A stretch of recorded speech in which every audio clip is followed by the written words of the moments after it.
a member of Healthcare Workers for Palestine. We are part of a national movement of healthcare workers in solidarity with the Palestinian people's struggle for liberation and demand the end of the Western imperialist capitalist death machine.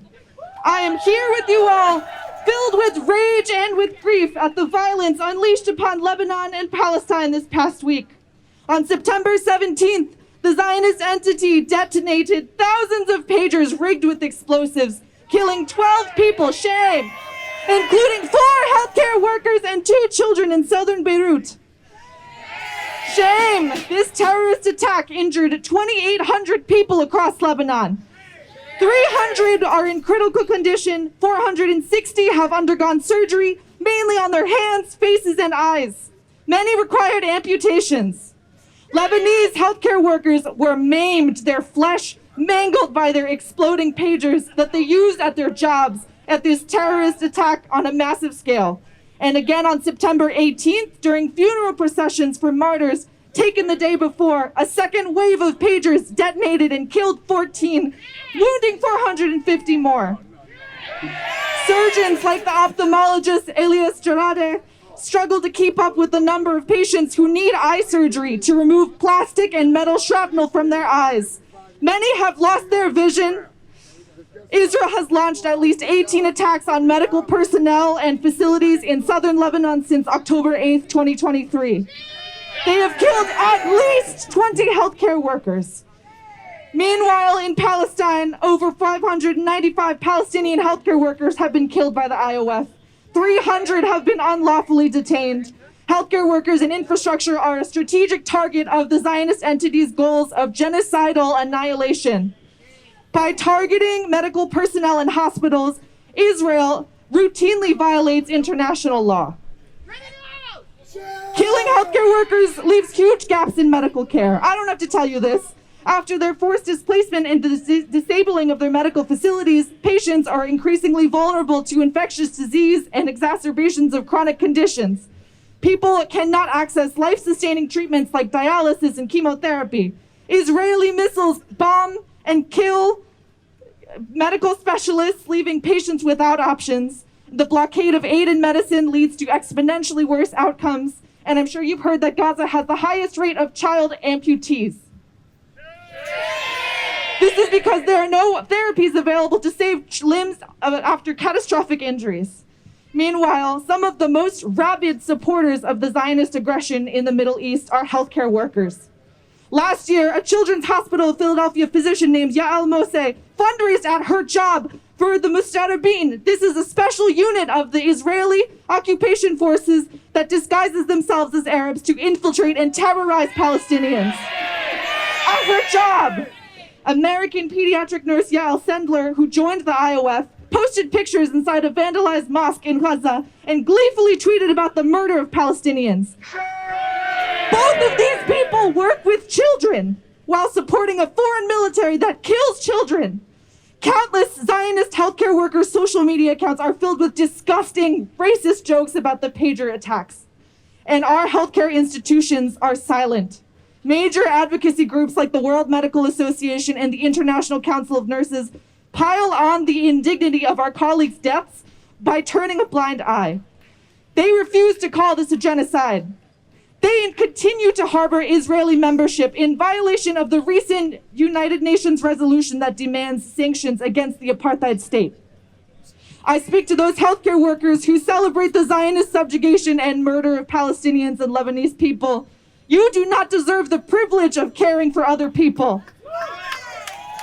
You will be remembered for abandoning your duty to do no harm. You belong in the pantheon of racist pieces of shit like Marion Sims and Albert Klickman, who built their careers in service of white supremacy and empire. You and your institutions have colluded with and supported a genocidal settler colony in violation of international law and medical ethics. Shame on you forever. And shame on Jefferson, Penn, Temple, and CHOP, and any institution that partners with the genocidal Zionist settler state. Palestinian academic unions have called on the world to cut ties with Israeli universities complicit in the genocide of Palestinians. Israeli universities seek to whitewash medical and scientific innovation, while their campuses occupy stolen land, give scholarships to war criminals, develop technology for arms corporations, and give equipment to murder, maim, and displace Palestinians. Jefferson University partnered with the Israeli Innovation Authority to create the Jefferson Israel Center. The Israeli Innovation Authority is part of the Medical Technology Energy Consortium, which works directly with the IOF to provide biofuels for their vehicles used in the illegal occupation of Palestine. We must refuse innovation that comes at the cost of apartheid and ethnic cleansing. As healthcare workers, trainees, and alumni, we must look at our institution's academic and research partnerships. And now is the time for us to join the calls of this year's Student Intifada and demand that our academic and medical institutions divest from the settler colony. We owe this to our colleagues who are being blown to pieces in Palestine and Lebanon. We cannot allow medical institutions to normalize the violence done to other healthcare workers and patients through partnerships with the Zionist settler state. We honor the courageous healthcare workers of Gaza. Despite dwindling supplies and lack of clean water, despite being shot at, kidnapped, raped, and tortured by the Zionist entity, these health workers refuse to abandon their patients.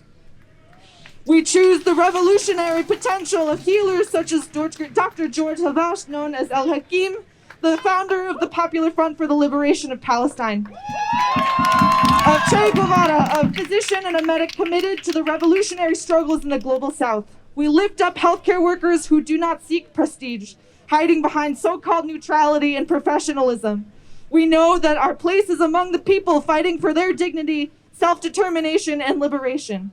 We stand with the resistance from Turtle Island to Palestine to Lebanon. Glory to the martyrs until liberation.